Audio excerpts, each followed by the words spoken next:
ഇപ്പോൾ പ്രതിപക്ഷ നേതാവ് വി.ഡി. സതീശൻ മാധ്യമങ്ങളെ കാണുകയാണ്. അതിൽ നിന്ന് രാഷ്ട്രീയ മുതലെടുപ്പ് നടത്തിയാണ്.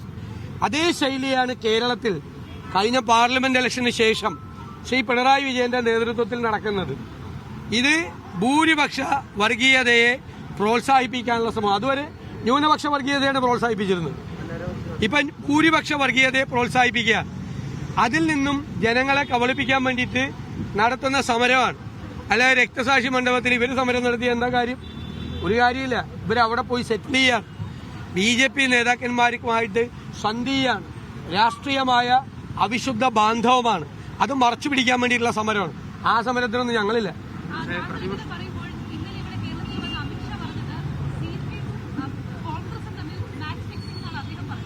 അത് അവർക്ക് അങ്ങനെയല്ലേ പറയാൻ പറ്റുള്ളൂ. ഞങ്ങൾ CPM ഞങ്ങൾ ഒരുമിച്ചാണെന്ന് അമിത്ഷായ്ക്ക് പറയാൻ പറ്റുമോ? ഇവിടെ കോൺഗ്രസും CPM നേരിട്ട് ഏറ്റുമുട്ടുകയാണ് എന്നറിയാൻ പാടില്ലാത്ത ആരാണ്? ആ കൂട്ടത്തിൽ കോൺഗ്രസ് വിരുദ്ധത ഉള്ള BJP CPM-നെ സഹായിക്കുകയാണ് കേരളത്തിൽ. അതാണ് നടന്നുകൊണ്ടിരിക്കുന്നത്. ഒരിക്കൽ കൂടി മുഖ്യമന്ത്രി ബേപ്പൂരിലെ കോലീബി സഖ്യമൊക്കെ ഓർമ്മിപ്പിക്കുന്നു. RSSന്റെ ആടയാഭരണങ്ങൾ എടുത്തണിയാൻ ഒരു മടിയില്ലാത്തവരാണ് പ്രതിപക്ഷം എന്ന് പറഞ്ഞിട്ടാണ് മുഖ്യമന്ത്രിയുടെ ഇന്നത്തെ ഒരു ആക്രമണം. RSSന്റെ വോട്ട് കിട്ടി ആ മുന്നണിയിൽ ജയിച്ചു വന്ന ആളാണ് പിണറായി വിജയൻ. കേരളത്തിലെ ഒറ്റ കോൺഗ്രസുകാരനും ഒരു RSSകാരന്റെ പിന്തുണയോടുകൂടിയും ഒരു BJPയുടെ പിന്തുണയോടുകൂടി നിയമസഭയിൽ വന്നിട്ടില്ല. ഞങ്ങൾ ആരും അന്നത്തെ ജനസംഘത്തിന്റെ പിന്തുണയോടുകൂടി ഒരുമിച്ച് മത്സരിച്ച് ഒരേ പാനലിൽ മത്സരിച്ച് KG മാരാരാണ് അദ്ദേഹത്തിന്റെ തെരഞ്ഞെടുപ്പ് കൺവെൻഷനിൽ പ്രസംഗിച്ചത്. അങ്ങനെ വന്ന ആളാണിത്. പിന്നെ അധികാരത്തിൽ വന്നപ്പോൾ സ്വന്തം നമ്പർ 1 കാർ മാറ്റി ഹോട്ടലിൽ വന്ന് RSS നേതാക്കളുമായി രഹസ്യ ചർച്ച നടത്തിയ CPM മുഖ്യമന്ത്രിയാ പിണറായി വിജയൻ. RSS വിരുദ്ധതയും സംഘപരിവാർ വിരുദ്ധതയും ഞങ്ങളെ പഠിപ്പിക്കാൻ പിണറായി വിജയൻ വരണ്ട. അവരുടെ കൂട്ടിലാണ്, അവരുടെ കീഴിലാണ്.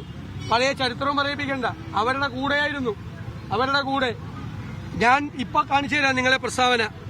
RSSുമായി കൂട്ടുകൂടേണ്ടി വന്നിട്ടുണ്ട് എന്ന പിണറായി വിജയന്റെ പ്രസ്താവന ഞാനിപ്പോ കേൾപ്പിച്ചു തരാം നിങ്ങളെ.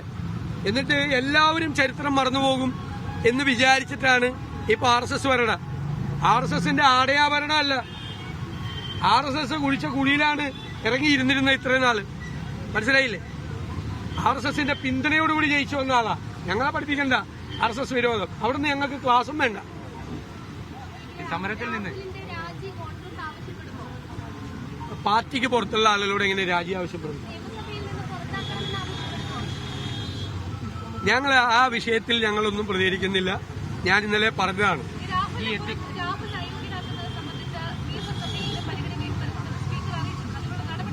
എനിക്കറിയില്ല അത് ഏത് പ്രൊവിഷൻ വഴിയാണ് അത് വരുന്നതെന്ന് എനിക്കറിയില്ല. അത് നോക്കാം, അത് പരിശോധിച്ചിട്ട് പറയും. അല്ലല്ല, അത് അങ്ങനെയൊന്നും എത്തിക്സ് കമ്മിറ്റി ഒന്നും അല്ലല്ലോ ഒരാളെ നിയമസഭാംഗത്തിൽ നിന്ന് പുറത്താക്കുന്നത്. അത് അറിവില്ലായ്മ കൊണ്ട് പറയുന്നതാണ്. ഞാൻ ആരായാലും ഏത് പ്രൊവിഷൻ ഉപയോഗിച്ചാണ് നമ്മളത് പരിശോധിക്കാതെ പറയാൻ പറ്റുമോ? പരിശോധിക്കാതെ പറയാൻ പറ്റുമോ? ഒരാളെ നിയമസഭാംഗമായി ജയിച്ച ഒരാളെ പുറത്താക്കണമെങ്കിൽ ഇപ്പോ ആന്റണി രാജുവിന്റെ മെമ്പർഷിപ്പ് പോയി, അത് ഓട്ടോമാറ്റിക്കായിട്ട് പോയതാണ്. മെമ്പർഷിപ്പ് 2 കൊല്ലത്തിന് മീതെ അല്ലെ ശിക്ഷ കിട്ടിയപ്പോൾ പോയതാണ്.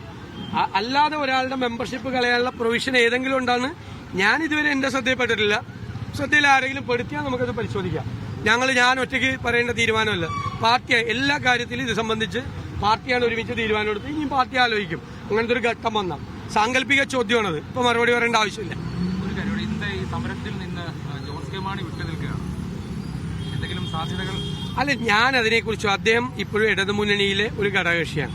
ഇടതുമുന്നണിയിലെ ഒരു ഘടകകക്ഷിയുടെ അവരുടെ ഒരു വിശ്വാസ്യത നഷ്ടപ്പെടുന്ന രീതിയിൽ ഞാൻ ഒന്നും പറയില്ല, ഒന്നും സംസാരിക്കില്ല. അങ്ങനെ പറയാൻ പാടില്ല. നമ്മൾ ഒരാ മുന്നണിയിലല്ലേ. മുന്നണിയിൽ എന്തെങ്കിലും പുതിയ ആളുകൾ ആരെങ്കിലും വരുവാണെങ്കിൽ നിങ്ങളെ വിളിച്ച് പറയില്ല. നമ്മൾ നിങ്ങളോടല്ലേ ആദ്യം പറയുള്ളൂ. എടാ